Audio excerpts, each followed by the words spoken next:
সবাই কেমন আছে? আশা করি সবাই ভালো আছে। তো ঘুম থেকে উঠে এরকম একটা ওয়েদার দেখলে মনটা অনেক বেশি ভালো হয়ে যায়। তো ভাইয়া আবার বাজার থেকে ট্যাংরা মাছ আনছে, এগুলো আবার দেশি ট্যাংরা মাছ। এগুলো আবার আম্মু কাটতেছিল আর কি। আম্মু মানে শাশুড়ি, আমরা শাশুড়ির আম্মু বলি। তো এই যে রুটি বানাইছি নাস্তা করার জন্য। আর এদিকে আমি বাগুন কেটে দিতেছিলাম, ট্যাংরা মাছ দিয়ে রান্না করে। বাগুনগুলো গাছে, তো বাগুন দিয়ে ট্যাংরা মাছ রান্না করে সব কিছু ফ্রেশ ফ্রেশ।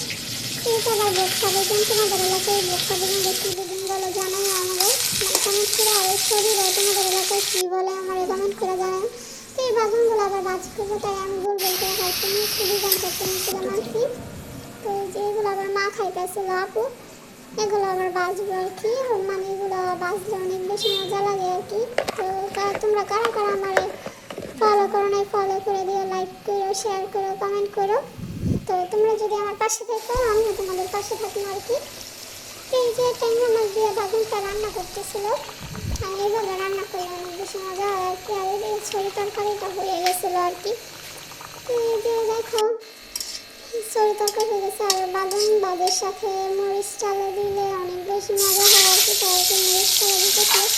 আর বাগুনগুলো অনেক বেশি ফ্রেশ ছিল, দেখতে অনেক বেশি সুন্দর লাগছিল। আর বাজার পরে আরও বেশি সুন্দর লাগছিল আর কি।